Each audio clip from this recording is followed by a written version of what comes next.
मुलांनी पैसे कमवणं ही मुलांची जबाबदारी नाही. मुलांची जबाबदारी, मुलांचा अधिकार हा शिकण्याचा आहे. आनंदाने सन्मानाने जगण्याचा अधिकार मुलांना आहे. मुलांना खेळण्याचा अधिकार आहे. की गांधीजींचा खून झालेला आहे तर गांधीजींमुळे आपण एकत्र आलो, त्यांना अर्पण करू. कोणी म्हणालं देवाला अर्पण करू. बंगालची लोक म्हणाले आमच्याकडे देवापेक्षा देवीचं महत्व जास्त आहे, देवीला अर्पण करू. मग त्याच्यावर घमासान चर्चा झाली. शेवटी मतदान झालं. त्याच्यामध्ये पोलिसांनी आम्हाला अटक केली, मग आम्हाला जेलमध्ये नेलं. मग मी 5 दिवस जेलमध्ये राहिलो, पोलीस कस्टडीमध्ये 2 दिवस राहिलो. तर ज्याला कोणाला खऱ्या अर्थाने भारतीय व्हायचंय, आपण जन्माने सगळेच भारतीय आहोत. जो जन्माने या देशाच्या मातीत जन्माला आला तो भारतीयच आहे. पण ज्याला खऱ्या अर्थाने भारतीय व्हायचंय त्याला संविधान समजून घ्यावं लागेल. नमस्कार आणि स्वागत आहे तुमचं दादाच्या शाळाप्रसूत बालवाणीमध्ये. मी रेणुका पंधरी, दादाच्या शाळेतील विद्यार्थिनी, घेऊन येत आहे एक अनोखा मंच, जिथे आम्ही विचारतो आमच्या मनातील प्रश्न आणि आपल्याला उत्तर देतात अनुभवी पाहुणे. आज आपल्या पॉडकास्टमध्ये येत आहेत एक असे व्यक्ती जे फक्त शिकवत नाहीत तर आपल्याला संविधानाशी जोडतात. ते म्हणजे संविधान प्रचारक संदीप बर्वे सर. सरांचं बोलणं म्हणजे जणू एखादी छानशी गोष्ट सांगतात ते, आणि साधी सोपी भाषा पण मनात घर करणारी. आज सर आपल्याला सांगणार आहेत की आपले हक्क, कर्तव्य आणि आपले जबाबदाऱ्या काय आहेत आणि आपण आपल्या देशासाठी काय करू शकतो. आज आपण सरांकडून खूप काही शिकणार आहोत आणि आपल्या विचारात काही बदल पण होणार आहे. चला तर जास्त वेळ न घालवता भेटूया संदीप बर्वे सरांना. कसे आहात सर तुम्ही? मी एकदम छान. आज तुम्ही आमच्या पॉडकास्टमध्ये आला यासाठी तुम्हाला खूप खूप धन्यवाद, आणि तुमचा मौल्यवान वेळ तुम्ही आमच्यासाठी दिला याबद्दलही तुमचं खूप धन्यवाद. दादाच्या शाळेसाठी कायम माझा वेळ उपलब्ध असतो. सर, माझा हा प्रश्न होता की तुमचं बालपण कसं होतं आणि तुम्हाला संविधान या विषयात कशी रुची निर्माण झाली? माझं बालपण नाशिक जिल्ह्यामध्ये गेलं. म्हणजे मालेगाव नावाचं गाव आहे आणि महाराष्ट्राच्या पोलीस रेकॉर्डवर ते अतिसंवेदनशील म्हणून ते गाव ओळखलं जातं. म्हणजे अशी काही गावं आहेत महाराष्ट्रातली जिथे धार्मिक दंगली होतात. त्यामुळे लहानपणापासून मी खूप मोठ्या प्रमाणावर धार्मिक दंगली बघितल्या, कर्फ्यू बघितले, हिंसाचार बघितलं. मला असं लक्षात आलं की माझे मित्र मला म्हणायचे की त्या वस्तीमध्ये आपली लोकं राहत नाहीत, ते पाकिस्तान आहे असं म्हणायचे. मग मी विचारायचो की पाकिस्तान म्हणजे काय, तर ते मुस्लिम धर्मीय आहेत आणि मुस्लिम धर्मीय जिथे असतात ते पाकिस्तान असतं. तर लहानपणी मला असं वाटायचं की ते खरंच आहे. वातावरण आजूबाजूचं तसं होतं, लोक तसं सांगत होते. पण जसं जसं मी मोठा होत गेलो, विचार करायला लागलो, मला खूप प्रश्न पडायला लागले आणि मग त्या प्रश्नांची उत्तरं मिळेना. मग मी वाचायला लागलो आणि नंतर लक्षात आलं की आपल्या देशाचं एक सगळ्यात मोठा कायदा आहे ज्याच्याने देश चालतो, ते म्हणजे आपलं संविधान. आणि संविधान तर असं काही म्हणत नाही की या धर्माचा माणूस त्या धर्माचा आहे म्हणून तो देशाचा नागरिक नाही. आणि मग माझ्या लक्षात आलं की हे आपल्या आजूबाजूला जे लोक बोलतात ते तपासून पाहिलं पाहिजे. आणि तपासून बघायचं असेल तर फुटपट्टी काय आहे, फॅक्ट चेक काय आहे, तर ते संविधान आहे. म्हणून मग मी संविधानाबद्दल समजून घ्यायला सुरुवात केली. 2004-05च्या दरम्यान मी पुण्यामध्ये आलो शिकायला. आणि जेव्हा मी सामाजिक काम करतच होतो, मला दादाची शाळा जशा पद्धतीने काम करतं तसंच मला पण सामाजिक कामाची आवड होती. तर मी काम करायला लागलो आणि माझ्या असं लक्षात आलं की सामाजिक कार्याची पण प्रेरणा संविधान असली पाहिजे. म्हणजे या देशामध्ये आता 140 कोटी लोक राहतात.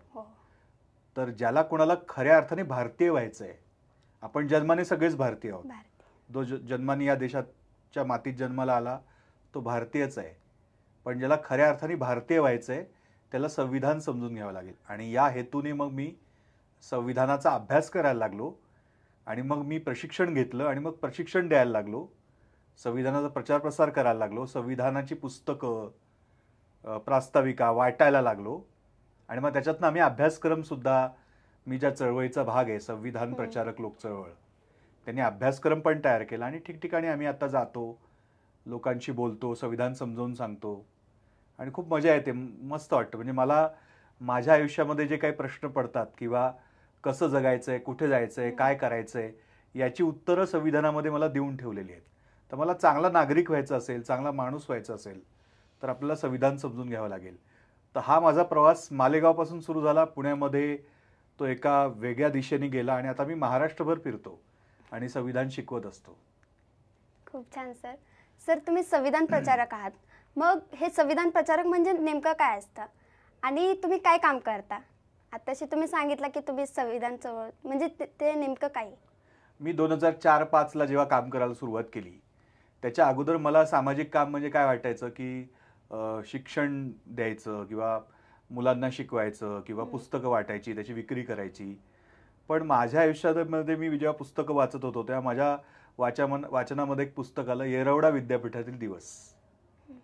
आणि मग ते पुस्तक वाचल्यानंतर माझ्या असं लक्षात आलं, की अन्यायाविरुद्ध लढणं, त्याच्यासाठी जेलमध्ये जाणं, रस्त्यावर येणं, आंदोलन करणं हे सुद्धा खूप मोठं सामाजिक काम आहे. आणि आपण इतिहासात वाचतो की आपल्या देशाला स्वातंत्र्य सुद्धा अशा प्रकारे सत्याग्रही आंदोलनं करून मिळालेलं आहे. महाराष्ट्राचा जन्म सुद्धा लोकांनी आंदोलनं करूनच महाराष्ट्राचा जन्म झालेला आहे. आणि मग माझ्या असं लक्षात आलं की आपल्याला जर पुढे जायचं असेल तर अन्यायाविरुद्ध लढणं हे सुद्धा एक मोठं सामाजिक काम आहे. आणि ते कशाच्या आधारावर करायचं, तर मग मी संविधान समजून घ्यायला सुरुवात केली. मग आणि मी हे शिकलो चळवळीमध्ये की कुठल्याही कार्यक्रमाची सुरुवात करायची असेल तर सगळ्यात पहिले वंदन कोणाला करायचं, तर संविधानाला. मग संविधानाच्या प्रास्ताविकेचं वाचन करायचं. तर माझी ओळख संविधानाशी ही प्रास्ताविकेच्या माध्यमातून झाली. मग मी प्रास्ताविका वाचायला लागलो, त्याचं सामूहिक वाचन आम्ही करायचो. आणि नंतर माझ्या असं लक्षात आलं की हे अधिक सखोल समजून घ्यावं लागेल. आणि मग मी 2004 पासून मी जे काम करत होतो 2011 पर्यंत ते संविधान समजून घेण्याचं काम करत होतो. त्यानंतर मी प्रिॲम्बल्स जे आहेत, संविधानाच्या प्रास्ताविका आहेत, त्याच्या हजारो प्रती वाटण्याचं काम केलं. आणि त्यासाठी 7 महिने जवळपास महाराष्ट्राचा दौरा केला आणि त्याच्यातनं एक युवकांचं संमेलन घेतलं. आणि त्यानंतर मी संविधानावर व्याख्यानं द्यायला सुरुवात केली. पण आपण बघितलं की कोविड आला आणि कोविडमध्ये आपण सगळे घरी बसलो. आणि त्यावेळी मला एक निमंत्रण मिळालं. संविधान प्रचारक लोकचळवळ म्हणून एक संघटना आहे, ही एक जनचळवळ आहे जे संविधान शिकवण्याचं काम करते.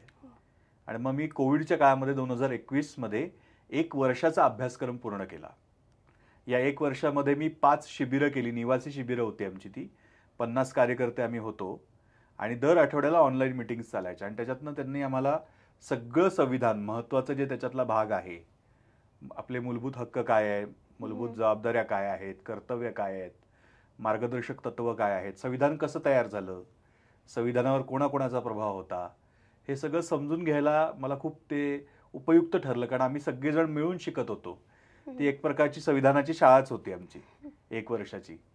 तर ते शिकून झाल्यानंतर तर मला खूप जास्त आत्मविश्वास आला. माझ्याकडे खूप सारं मटेरियल त्यासाठी जे आवश्यक असतं ते मिळालं. आणि त्यातनं मग मी काम करायला सुरुवात केली. म्हणजे मग 2021 पासून आता 2025 आपण बोलतोय, तर गेली 4 वर्ष मी रोज जवळपास शाळा कॉलेजेसमध्ये जातो, पोलिसांना संविधान शिकवतो, वकिलांसाठी आम्ही काही अभ्यासक्रम तयार केलेले आहेत, विविध संस्थांमध्ये जाऊन आम्ही संविधान शिकवण्याचं काम करतो. सर, तुम्ही म्हणजे एवढं अधिकाऱ्यांना आणि पोलिसांना वगैरे तुम्ही एवढं संविधान शिकवता, तुम्हाला कधी भीती वाटली नाही का त्यांना शिकवताना? पोलिसांची काय भीती वाटली? मी लहानपणी तुला सांगितलं तसं मी मालेगावमध्ये होतो आणि तिथे दंगली व्हायच्या, खूप कर्फ्यू असायचा. आणि आमचं घर मंदिराच्या समोर होतं. जेवढी मंदिरं किंवा प्रार्थनास्थळं होती मालेगावमध्ये, तिथे सगळं पोलीस सिक्युरिटी खूप मोठ्या प्रमाणावर असायची. आणि मग आम्ही खिडकीतनं बघायचो की पोलीस कशा पद्धतीचं त्यांचं आयुष्य असतं. तर मला पोलिसांची लहानपणापासून भीतीच नाही वाटली. कारण आम्ही कायम त्यांना समोर बघायचो. मग दिवाळीच्या वेळी त्यांना आम्ही फराळ घेऊन जायचो, त्यांची बंदूक हातात घ्यायचो. ते रागवायचे नाहीत आम्हाला, आम्ही लहानच होतो. तर पोलिसांबद्दल मला लहानपणापासून भीती फारशी वाटत नाही. वाटते सगळ्यांना जशी वाटते तशी थोडी भीती वाटते. पण आणि मग चळवळीत काम करायला लागलो. 2004 मी प्रत्यक्ष आंदोलनं केली. त्याच्यामध्ये पोलिसांनी आम्हाला अटक केली, मग आम्हाला जेलमध्ये नेलं. मग मी 5 दिवस जेलमध्ये राहिलो, पोलीस कस्टडीमध्ये 2 दिवस राहिलो.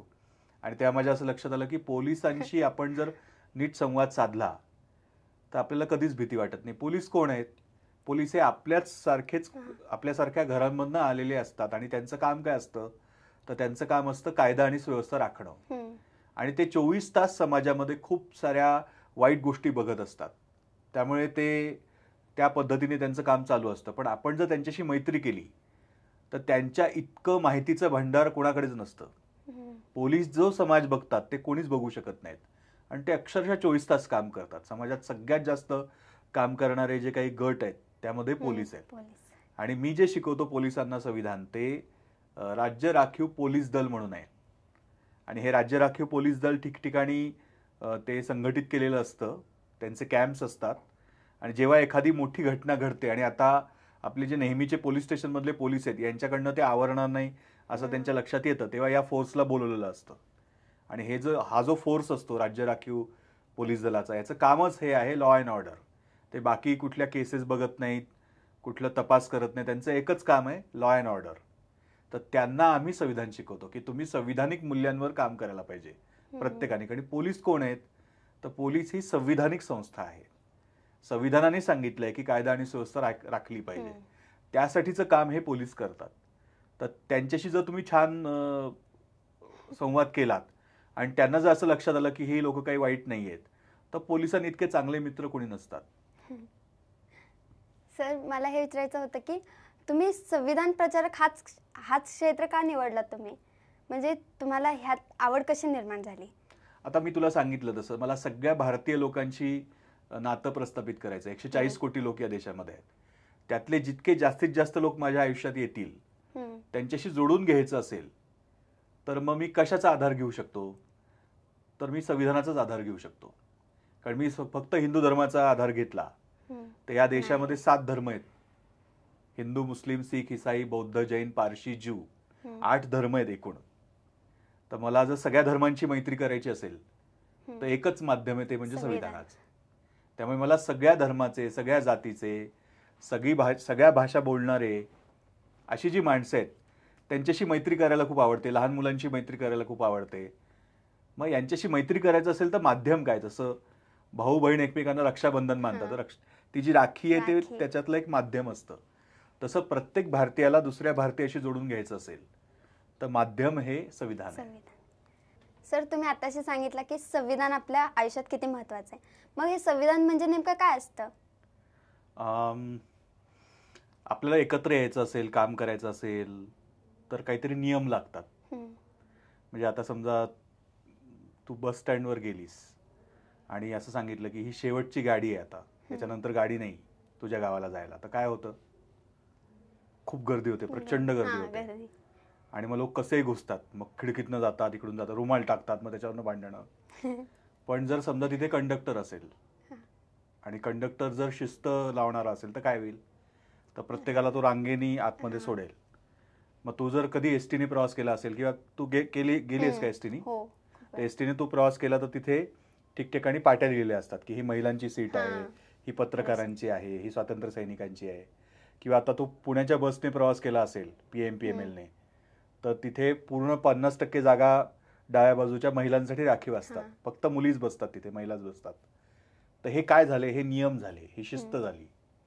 जर कंडक्टर असेल, जर ते पाट्या लावलेल्या असतील तर कोणावर अन्याय होणार नाही. आणि जर समजा कुणीच नसेल, कंडक्टर नसेल, पाट्या नसतील, नुसती गाडी आहे तुमच्या गावाकडे जायला, तर काय होईल? भांडणं होतील. आणि ज्यांची ताकद जास्त आहे, दांडगट मुलं असतील, ते सगळ्यांना बाहेर खेचून ते पुढे जातील. आणि मग लहान मुलांचं काय होईल? म्हाताऱ्या माणसांचं काय होईल? तर जे लोक म्हातारी असतात, लहान मुलं असतात, अपंग असतात, वंचित असतात, वेगळ्या पद्धतीने मागे टाकलेली असतात, या सगळ्यांना जर एका शिस्तीमध्ये सगळ्यांना त्यांचं काम व्हायचं असेल तर नियमांची गरज असते. आणि नियमाला आपण म्हणतो, एक शब्द वापरलेला आपण नेहमी ऐकतो तो म्हणजे GR निघालेला आहे. GR म्हणजे गव्हर्नमेंट रूल. आणि कुठलाही नियम जो असतो तो कोणत्या तरी कायद्यातनं येतो. म्हणजे आता कोविडच्या काळामध्ये आपण सगळेजण होतो, कोविडचा सामना करत होतो, तर कुठले नियम होते? तर सुरक्षित अंतर ठेवा, मास्क लावा, सॅनिटायझरचा वापर का, खोकताना इकडे तिकडे आजूबाजूला कोणी आहे का नाही हे बघा.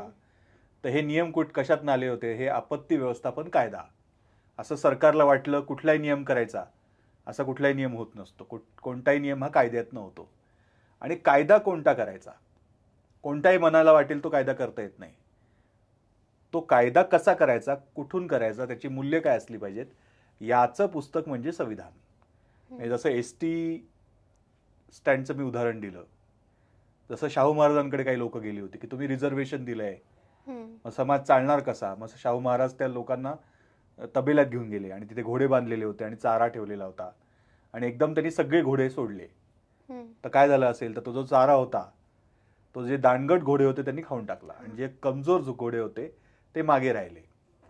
तर असं व्हायचं नसेल तर जे कमजोर आहेत त्यांच्याकडे जास्त लक्ष दिलं पाहिजे, जे अधिक सबल आहेत त्यांना अधिक नियम लावले पाहिजेत.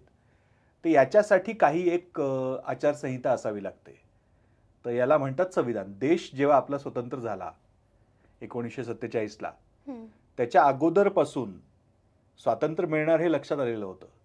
पण स्वातंत्र्यानंतर तेव्हा 36 कोटी लोकसंख्या होती, पण 8 धर्म होते, 2,500 भाषा होत्या, रंगाचे शेड्स म्हणजे पूर्ण गोरा ते पूर्ण काळा, 650 रंगाचे शेड्स आपले 650 रंगाचे शेड्स असलेले लोक राहतात या देशात.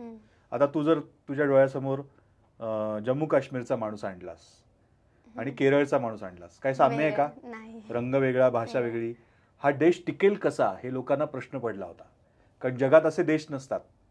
तू समजा युरोपमध्ये बघितलंस तर सगळी युरोपमधली माणसं ही गोरी असतात, म्हणजे काळ्या केसाची गोरी असतात, निळ्या डोळ्याचे असतात. फिलिप्स, जेम्स, जॉन 1 किंवा 2 धर्माचे असतात. समजा तू अरब कंट्रीज मध्ये गेलीस तर एकाच धर्माचे, एकाच पद्धतीचे लोक असतात. तू चायनाचं चित्र समोर आणलं, चायना, कोरिया, एकाच वंशाचे लोक असतात, 1 किंवा 2 धर्माचे असतात. तू आफ्रिकेचं समजा चित्र आणलं, झिम्बाब्वे, केनिया, साऊथ आफ्रिका, सगळी काळी माणसं असतात, 1 किंवा 2 धर्माची असतात.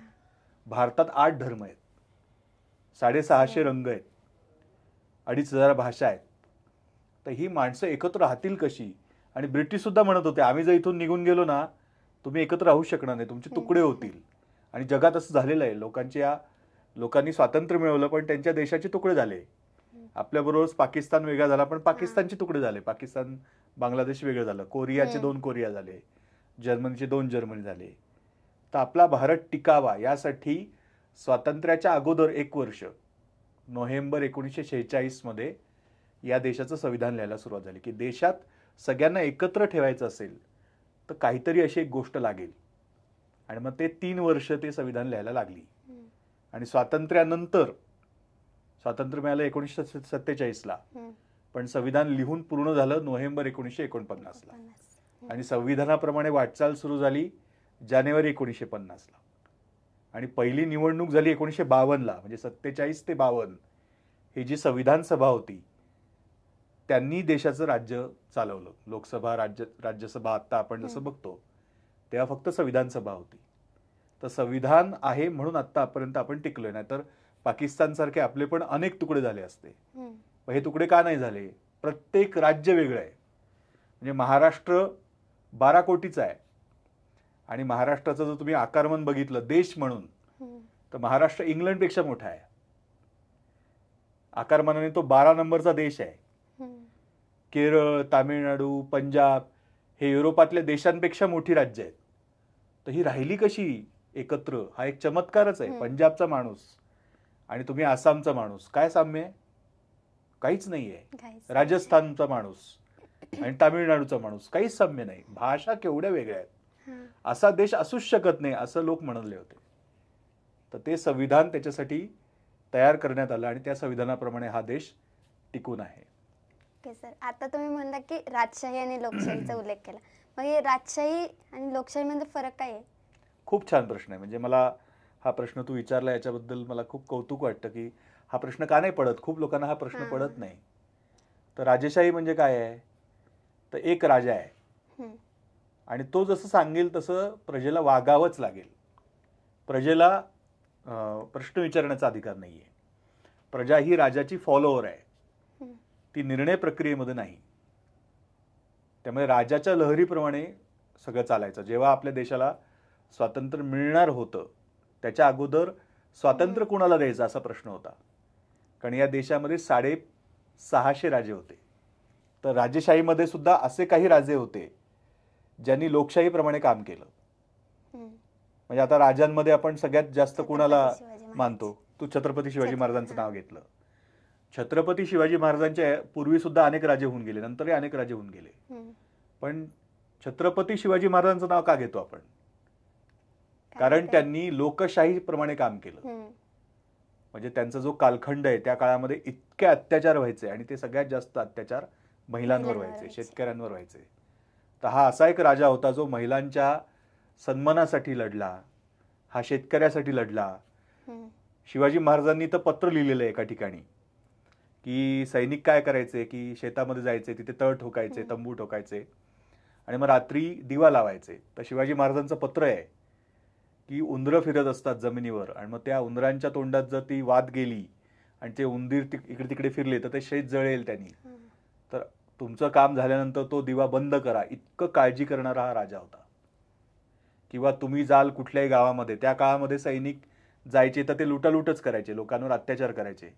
सैनिक आले तर गावातल्या माणसांना जेवण द्यावंच लागायचं. तर छत्रपती शिवाजी महाराजांचा आदेश आहे की कुठेही गेलात तुम्ही, शेतकऱ्याकडनं भाजी घेतली, काही धान्य घेतलं, त्याचे रोख पैसे द्यायचे. महिलांवर कोणीही अत्याचार करायचा नाही. महिलांचा जो कोणी अपमान करेल त्याला शिवाजी महाराज शिक्षा द्यायचे. समजा तुम्ही युद्ध करताय, तिथे हल्ला होतोय आणि त्या युद्धामध्ये तुम्हाला जर काही धर्मग्रंथ सापडले, कुराण सापडलं, तर सैनिकांनी काय करायचं? तर शिवाजी महाराजांनी लिहिलेलं होतं की कुराण सापडलं तर सैन्यातल्या मुस्लिम सैनिकाच्या हातात द्यायचं. सर्व धर्माचा आदर करणारे शिवाजी महाराज होते, महिलांचा आदर करणारे शिवाजी महाराज होते. म्हणून संविधान जे आहे आपलं, मूळ जे संविधान आहे, त्याची जी मूळ कॉपी आहे त्याच्यामध्ये शिवाजी महाराजांचं चित्र आहे. आणि छत्रपती शिवाजी महाराजांनी जी मूल्य सांगितली ती सगळी मूल्य आपण संविधानामध्ये घेतलेली आहे. महाराणा प्रताप आहेत, काही महिलांनी खूप आदर्श काम केलेलं आहे. महिला राणी जिला आपण ओळखतो, अहिल्याबाई होळकर, त्या फक्त महाराष्ट्रामध्ये त्यांचं काम नव्हतं, मध्य प्रदेशमध्ये काम होतं त्यांचं. संस्था तिथे त्यांना आई म्हणतात. अशा अनेक राजे, अकबर होऊन गेले, अशोक होऊन गेले. म्हणून आपल्या तिरंग्यामध्ये आपण आता 15 ऑगस्ट साजरा केला. 15 ऑगस्टच्या आपल्या त्या झेंड्यामध्ये मध्ये अशोक चक्र आहे, तर ते सम्राट अशोकाची प्रेरणा आहे. तर राजेशाही मुळामध्ये आत्ता चालण्यासारखी नाही. सगळ्यात चांगली व्यवस्था आत्ता कुठली असेल तर ती लोकशाही आहे, कारण लोक एकत्र येऊन निर्णय घेतात. तर लोकशाही आणि राजेशाहीतला हा महत्वाचा फरक आहे. आणि ही मोठी क्रांती देशात घडली, ती आपल्याला माहिती नाहीये की राजेशाही गेल्यामुळे काय झालं. आत्ता राजेशाही तशीच राहिली असती आणि 650 राजे असते तर काय झालं असतं. तर इथून तुम्हाला जर कोल्हापूरला जायचं असतं तर तुम्हाला 4 संस्थानं पडली असती, 4 संस्थांचे 4 कायदे असते. आणि हे जे 650 राजे होते त्यांना इंग्रजांनी बोलवलं होतं की आम्हाला स्वातंत्र्य द्यायचंय, तुमचं काय म्हणणं आहे. तर त्यांचं असं म्हणणं होतं की आमच्या 650 राजांचं एक वेगळा देश द्या. हे फारसं कोणाला माहिती नाहीये, पण हे संविधानची सिरियल आपण आवर्जून बघितली पाहिजे. आपले उपराष्ट्रपती हामिद अन्सारी यांच्या संकल्पनेतनं राज्यसभा टीव्हीने ही मालिका तयार केली. या मालिकेत दाखवलेलं आहे की या 650 राजांनी प्रिन्सिस्तान नावाचा वेगळा देश मागितलेला होता. आणि बहुतेक सगळे, हे म्हणजे शिवाजी महाराजांचा आदर्श आहे, पण हे मोजकी नाव आहेत. बाकी जर राजेशाहीचा इतिहास आपण बघितला तर प्रचंड हिंसा आहे आणि राजाच्या मुलानेच पुढे तो राजा झालेला आहे. राजाने सुरुवातीला कर्तृत्वाने राज्य मिळवलं आहे, पण पुढच्या पिढीचे कष्ट नाही आहेत. त्यामुळे त्यांनी जनतेची लूट केलेली आहे, जनतेवर प्रचंड अत्याचार केलेले आहेत. त्यामुळे राजेशाहीबद्दल लोकांच्या मनामध्ये फार आदर नव्हता. आणि म्हणून 1857च्या लढाईमध्ये सुद्धा तू इतिहासात वाचलं असेल की राजे लढले होते ब्रिटिशांच्या विरोधात, त्यामुळे त्यांना जनतेचं समर्थन मिळालेलं नव्हतं. त्यामुळे राजेशाही आपण नाकारली. हे खूप मोठी क्रांती देशामध्ये घडली. आणि असं काही समजायचं कारण नाही की राजेशाही नाही आहे. तर जगातल्या अनेक देशांमध्ये आजही राजेशाही आहे. तिथे राजाच असतो, राजाचा मुलगाच राजा असतो. एवढंच काय, ज्या इंग्लंडने आपलं राज्य केलं तिथे सुद्धा एक सिम्बॉलिक म्हणजे प्रतिकात्मक राजेशाही अजूनही आहे. आणि तुला सांगितलं तर आश्चर्य वाटेल की ऑस्ट्रेलिया आणि न्यूझीलंड 2 देश आहेत, त्यांच्याकडे पण पंतप्रधान आहे, पण त्या देशाचे प्रमुख कोण आहेत. आपल्याकडे जशा पहिल्या नागरिक कोण आहेत देशाच्या, तर राष्ट्रपती आहे. तसं त्या देशांमध्ये पहिले जे आहेत नागरिक ते इंग्लंडचा राजा किंवा राणी आहे. अजून सुद्धा तिथे राजेशाहीचा अंमल आहे. तर राजेशाही व्यवस्था आपण नाकारली आहे. आणि याचं सगळ्यात मोठं श्रेय कोणाला असेल तर ते सरदार पटेलांना आहे. सरदार पटेलांनी या सगळ्या राजांना वेगळ्या पद्धतीने समजावून सांगितलं, काहींवर लष्करी कारवाई केली. आता जर ही राजेशाही गेली नसती तर हा सगळा जो मराठवाडा आहे आपल्या महाराष्ट्रातला तो आपल्याला मिळाला नसता. तो हैदराबाद संस्थान होतं, ते सांगलीचं संस्थान होतं, मिरज होतं, कोल्हापूर होतं, औंधचं संस्थान होतं. आणि सगळ्यात उत्तम उदाहरण कुठलं असेल राजाचं, तर ज्यांचं नाव आज आपण रोज घेतो ते राजर्षी शाहू महाराज.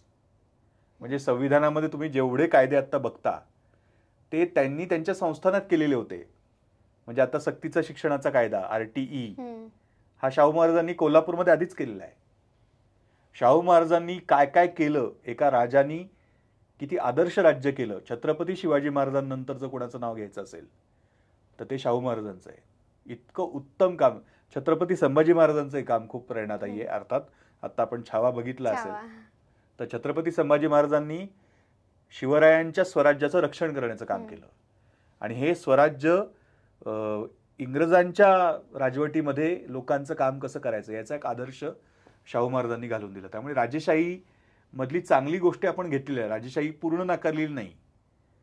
राजेशाहीमध्ये सुद्धा ज्यांनी चांगलं काम केलं असेल ते संविधानामध्ये आपल्याला दिसतं आज पण. आजही आपण त्या राजांचं नाव घेतो. पण बहुतांश म्हणजे 95% राजेशाही ही पूर्णपणे काही योग्य व्यवस्था होती असं म्हणता येणार नाही. कारण मुळात काय होतं की लोकांना त्याच्यामध्ये अधिकार नव्हते. लोकतंत्र नव्हता. शिवाजी महाराजांच्या स्वराज्यामध्ये सर्वसामान्य माणसाला असं वाटायचं की मी पण राजा झालेलो आहे. पण हे खूप कमी राजांच्या बाबतीत झालंय. लोकशाहीमध्ये प्रत्येकाला बोलण्याचा अधिकार आहे. तू मतदान करतेस त्याच्यातनं लोक निवडून येतात. म्हणजे मतदार जनता हे सर्वोच्च आहे.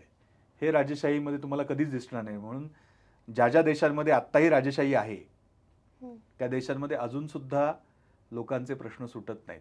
आपल्याकडे जे सुटलेत याचं सगळ्यात मोठं श्रेय हे लोकशाहीला आहे. संविधानाचं पुस्तक केवढं मोठं काय ते व्हॉट्सअप मेसेज सारखं छोटं का नाही? छान प्रश्न आहे हा. कारण खूप मोठं पुस्तक असलं की आपल्याला म्हणजे मी पण पूर्ण वाचलेलं नाहीये. वाचायचा कंटाळा येतो. पण आता एवढा मोठा देश आहे. तू बघशील त्या 36 कोटी लोक होते. 36 कोटी लोकांचं सगळं व्यवस्था लावायची आहे. तर एवढं मोठं पुस्तक असणं अगदी साहजिक होतं. म्हणजे आणि असं नाहीये की ते पुस्तक संपूर्ण वाचायला पाहिजे. ते पुस्तक वाचायची सगळ्यात मोठी जबाबदारी वकिलांची, न्यायाधीशांची, जे या क्षेत्रात काम करतात त्यांची आहे. सर्वसामान्य नागरिकांनी काय करायचं तर संविधानाची सोप्या भाषेमध्ये मराठी भाषेत सुद्धा छोट्या छोट्या पुस्तिका आहेत जे नागरिकांसाठी आवश्यक आहे. ते छोट्या पुस्तिकेमध्ये उपलब्ध आहेत. म्हणजे आता उदाहरणासाठी तुला सांगतो, पुण्यामध्ये SM जोशी फाउंडेशन आहे. त्याचे जे माजी सचिव आहेत सुभाष वारे यांनी एक छोटं पुस्तक लिहिलेलं आहे, आपले भविष्य भारतीय संविधान. त्याच्यामध्ये ती सगळी माहिती अगदी संक्षिप्त स्वरूपामध्ये दिलेली आहे. सगळं संविधान वाचायची अजिबात गरज नाही. कारण ते एकदम मूळ संविधान इंग्रजीमध्ये आहे. त्यात ते कायद्याच्या भाषेमध्ये लिहिलं गेलेलं आहे. त्यामुळे ते सगळं वाचायची आपल्याला अजिबात आवश्यकता नाही. जेवढं आवश्यक आहे ते सगळं छोट्या छोट्या पुस्तिकांच्या माध्यमातून आपण वाचू शकतो. आणि मी संविधान प्रचारक लोकचळवळीचा एक भाग म्हणून असं सांगू इच्छितो की अशी काही छोटी पुस्तिका आपण तयार केलेल्या आहेत. एक पुस्तिका आपण तयार केली आहे ती म्हणजे संविधानाची जी प्रास्ताविका आपण वाचतो त्याच्यातल्या सगळ्या संकल्पनांचा अर्थ असलेली एक छोटी पुस्तिका आहे. दुसरं, हे जे संविधान आहे हे संविधान संतांच्या विचारांचा आदर्श मानतं. ज्ञानेश्वर माऊलींपासून तुकोबांपर्यंतची सगळी जी धारा आहे, संतांचा जो प्रवाह आहे, वारकरी संप्रदाय यांचं आणि संविधानाचं नातं काय हे सांगणारी एक छोटी पुस्तिका आम्ही तयार केली आहे, संत आणि संविधान. नंतर एक संविधानाच्या विषयावर काम करणारे सुरेश सावंत म्हणून लेखक आहेत, कार्यकर्ते आहेत, त्यांचं एक पुस्तक आहे. तर कार्यकर्त्यांनी लिहिलेल्या ज्या पुस्तिका आहेत त्या वाचल्या तर संपूर्ण संविधान वाचायची तशी काही गरज नाहीये. म्हणजे असं एखादं पुस्तक आहे का जे संविधानाचं म्हणजे आम्हाला पूर्ण कळेल आणि इंटरेस्ट पण येईल? आपले भविष्य भारतीय संविधान हे सुभाष वारेंनी लिहिलेलं पुस्तक, हे तर मी आजही वापरतो. नंतर आम्ही संविधानाची प्रास्ताविका, मी आधीच सांगितलं, त्याची एक छोटी पुस्तिका केली आहे, संत आणि संविधान केलेलं आहे. अशी जवळपास 50 एक पुस्तकं माझ्याकडे आहेत. आम्ही संविधान प्रचारक लोकचळवळीच्या वतीने संविधान संशोधन केंद्र चालवतो, ज्याच्यामध्ये संविधानाशी संबंधित जी पुस्तकं आहेत, लेख आहेत, कॅसेट्स आहेत, CD आहे, याचं आम्ही कलेक्शन करतो. आणि कोणालाही ते हवं असेल तर मग त्याची दुसरी कॉपी तयार करून ते उपलब्ध करून देतो. तुझ्यासाठी आणि दादाच्या शाळेसाठी तर आपण त्याचं कलेक्शन शेअर करूच.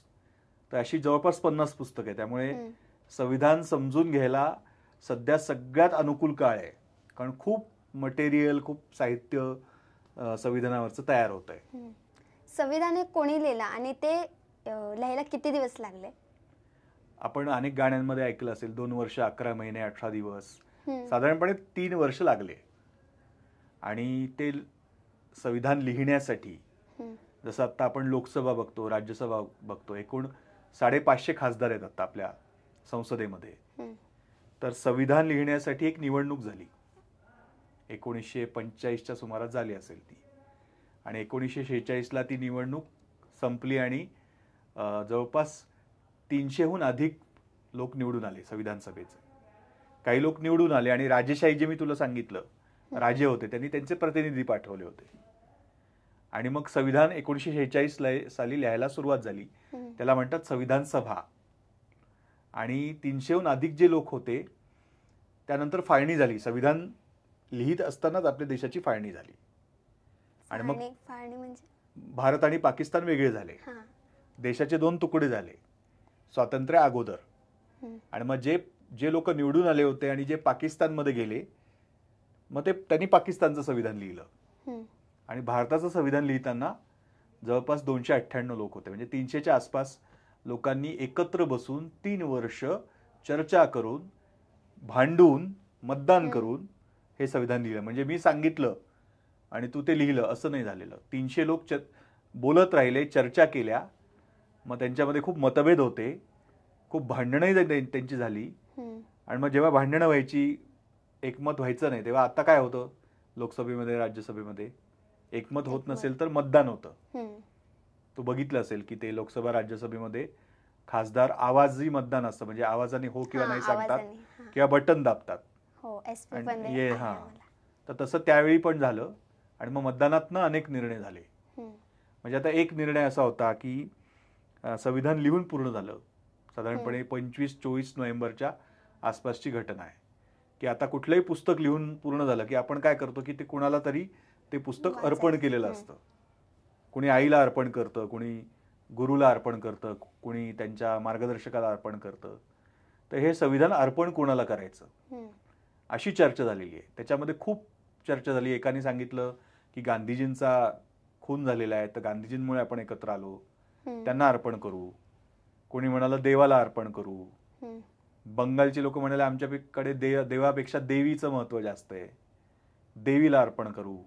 मग त्याच्यावर घमासान चर्चा झाली. शेवटी मतदान झालं.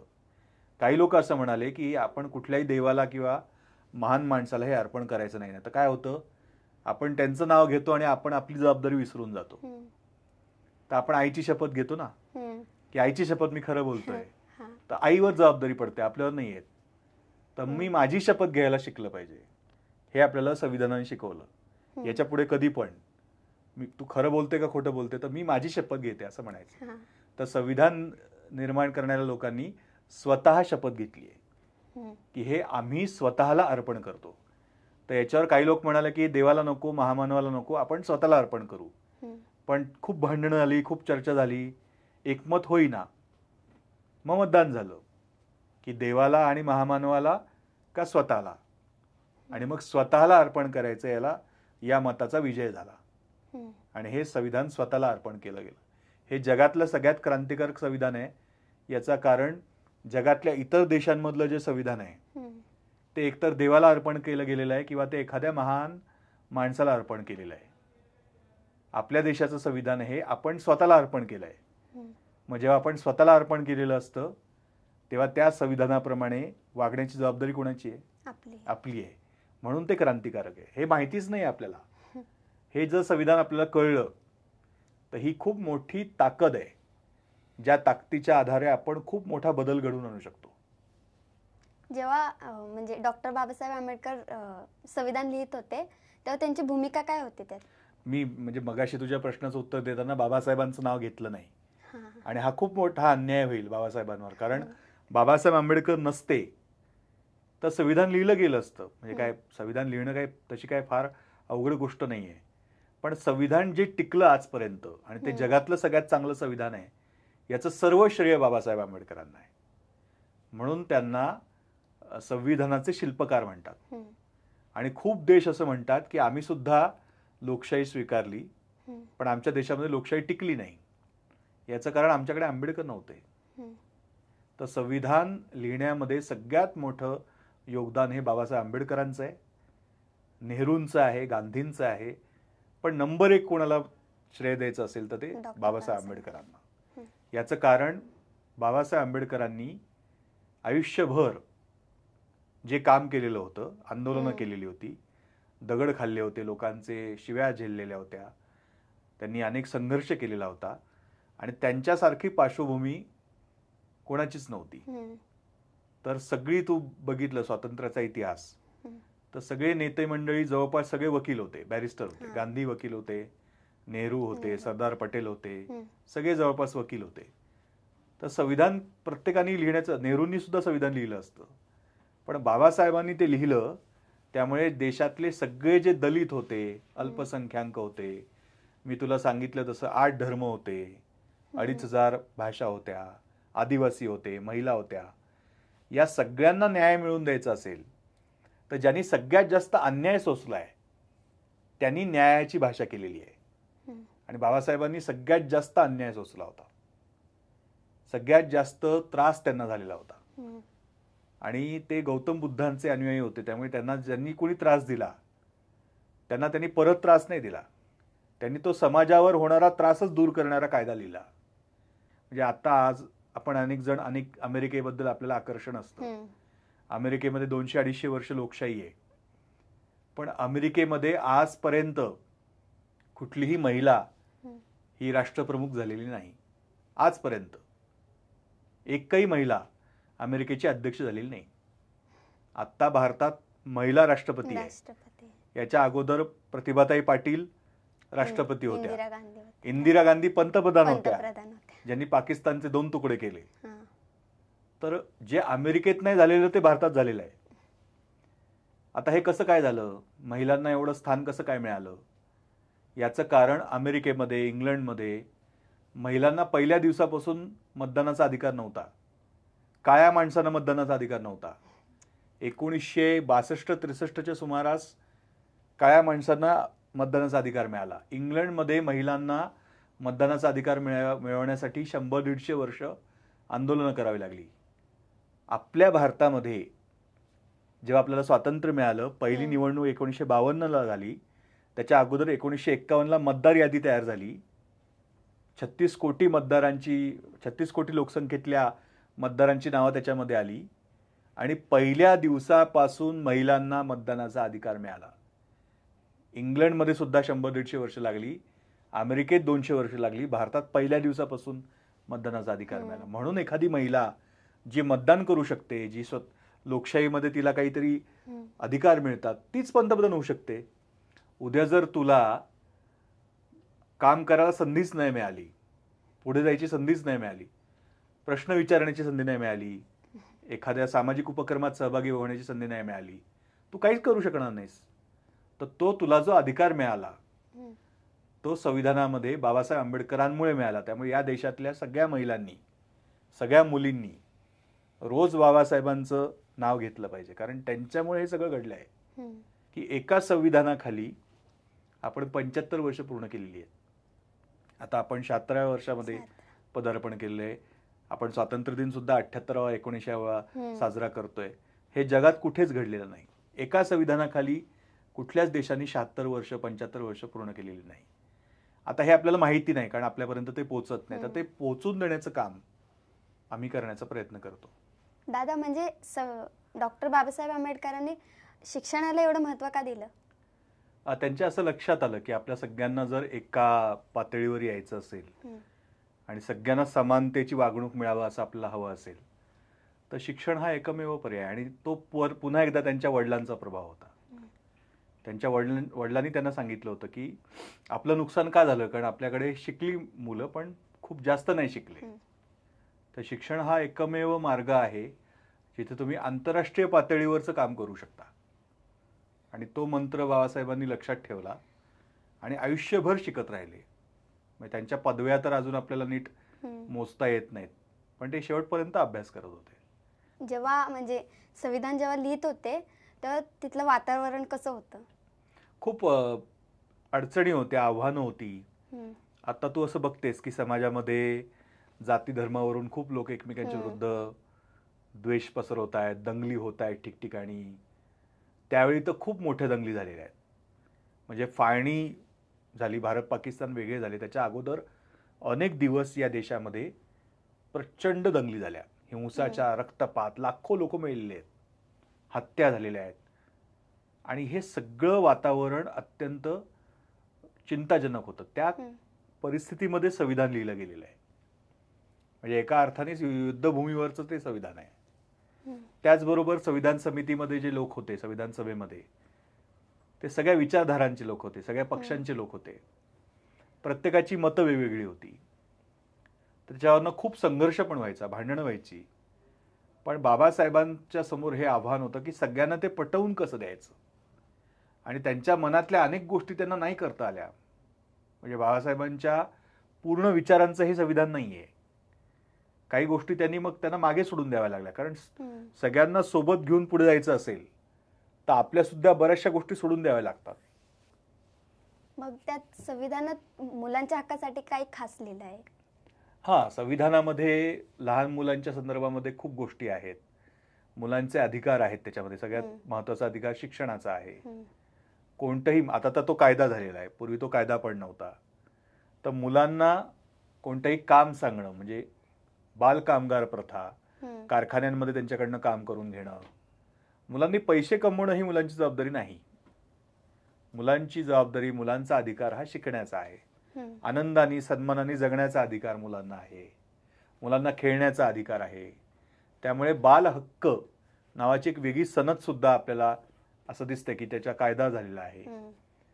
त्यामुळे जर कोणी मुलांकडनं काम करून घेत असेल, त्यांना कारखान्यात पाठवत असेल, त्यांना शिकवत नसेल, तर पालकांना अटक होते, पालकांवर कारवाई होते किंवा त्या कारखानदारावर कारवाई होते. बाबासाहेबांनी आपल्याला मार्ग दाखवलेला आहे.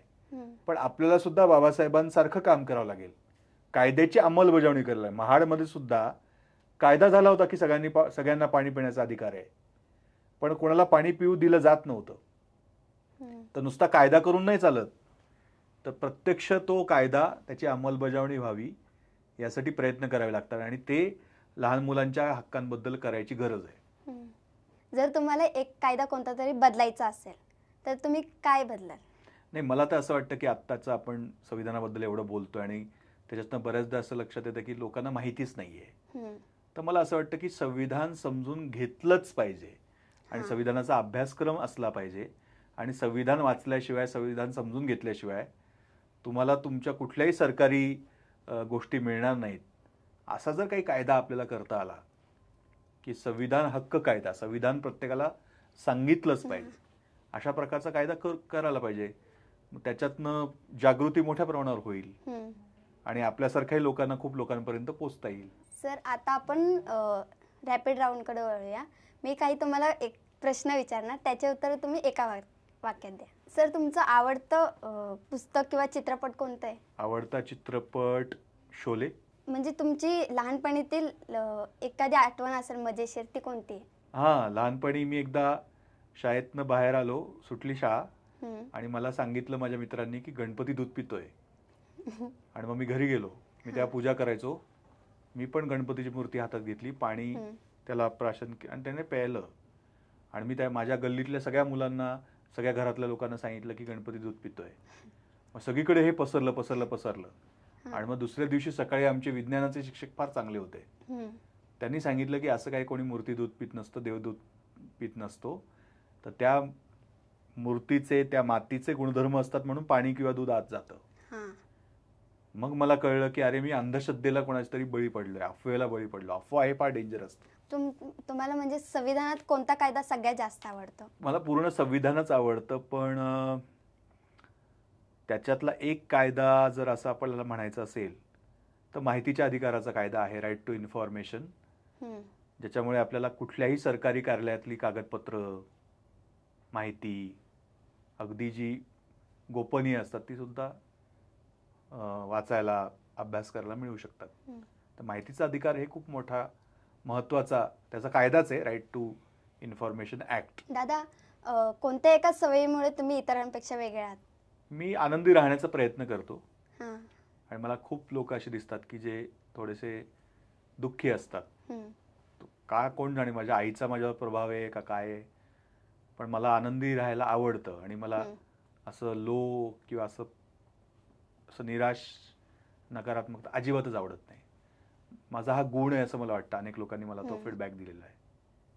तुम्हाला खायला सर्वात जास्त काय आवडतं? सगळंच खायला आवडतं मला. सगळ्यात जास्त साबुदाण्याची खिचडी आवडते. तुम्ही समाजाला काय संदेश द्याल संविधानाबाबत? एक तर माझं आयुष्य संविधानामुळे खूप सुरक्षित झालं. हम्म, कारण सगळ्यात जास्त तुम्ही सुरक्षित कधी असता, जेव्हा तुम्ही कायदेशीर काम करता. हम्म, बेकायदेशीर काय करायचं असेल तर मनामध्ये खूप भीती. भीती असते. तर संविधान जर तुमच्या आयुष्यात आलं तर तुमचं आयुष्य सगळ्यात सुरक्षित होतं. तर प्रत्येकाने संविधानाशी मैत्री करायला सुरुवात करावी. संविधान तुम्ही नुसता अभ्यास केला तर तुमच्या आयुष्यातले 50% प्रश्न नुसतं वाचल्याने, संविधान वाचल्याने दूर होतील, समजून घेतल्याने. त्यामुळे सगळ्यांनी संविधान हे कायद्याचं पुस्तक आहे म्हणून त्याच्याकडे दुर्लक्ष करू नका. संविधान हे कुठल्या तरी जातीचं आहे, धर्माचं आहे. संविधानाबद्दल खूप गैरसमज आहेत की ते आपल्यासाठी नाही आहे, ते त्या जातीसाठी आहे, त्या धर्मासाठी आहे. संविधान हे 140 कोटी भारतीयांचं आहे. त्यामुळे असं कोणी मनामध्ये गैरसमज ठेवायचं कारण नाही. जे समज तुमचे असतील संविधानाबद्दलचे ते तपासून पाहिले पाहिजे. पण प्रत्येकाने संविधानाशी नातं जोडण्याचा प्रयत्न केला पाहिजे आणि त्यांनी त्याचं आयुष्य संविधानिक मूल्यांवर तो जगला पाहिजे. त्याच्या जीवनामध्ये लोकशाही, धर्मनिरपेक्षता, समाजवाद, न्याय, स्वातंत्र्य, समता ही मूल्य त्याच्या आयुष्यात असली पाहिजे. तुम्ही लहान मुलांना काय संदेश द्याल? जर आम्हाला लहान मुलांना जर चांगले नागरिक व्हायचं असेल देशाचे, तर काय करायला हवं? आत्ता तुम्ही म्हणजे लहान मुलं जी असतील त्यांनी यूट्यूबवर ते बघत असतील तर पहिली गोष्ट तर त्यांनी मोबाईल कमी वापरला पाहिजे. आत्ता जगातली सगळी माणसं जवळपास 7 तास मोबाईल वापरतात किमान, आणि त्याचा मेंदूवर परिणाम होतो.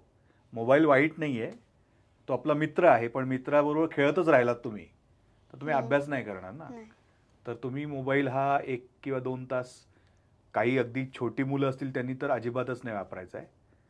तर जर वापरत असाल तर यूट्यूबवर संविधानावरच्या काही फिल्म्स बघायला सुरुवात केली पाहिजे. काही पुस्तकं, छोटी पुस्तकं कार्यकर्त्यांनी लिहिलेली सोप्या भाषेतली. आणि लहान मुलांसाठी सुद्धा संविधानावर पुस्तकं आहेत. आम्ही भारताची मुले असं एक संविधानावरचं पुस्तक आहे. आमचे काही मित्र आहेत की जे संविधानावरची नाटक, लहान मुलांसाठी नाटक सादर करतात आणि ते आम्ही शाळांमध्ये त्याचा प्रयोग करतो. तर मुलांनी संविधानाशी मैत्री केल्याशिवाय आपल्याला कुठल्याही गोष्टीशी आपलं नातं जोडलं जात नाही. त्यामुळे संविधानाशी मैत्री केली पाहिजे लहान मुलांनी. म्हणजे माझ्या आयुष्यात जर लहानपणी मालेगावला असताना संविधान आलं असतं तर कदाचित माझं आयुष्य अधिक समृद्ध, अधिक आनंदी झालं असतं. नंतर ते झालंच, पण ते अधिक आधी झालं असतं. थँक्यू दादा. आजचा आपला भाग खूपच प्रेरणादायी ठरला. तर मित्रांनो, पुन्हा भेटूया एक नवीन पाहुणा, एक नवीन प्रश्नासोबत. तोपर्यंत पाहत राहा बालवाणी.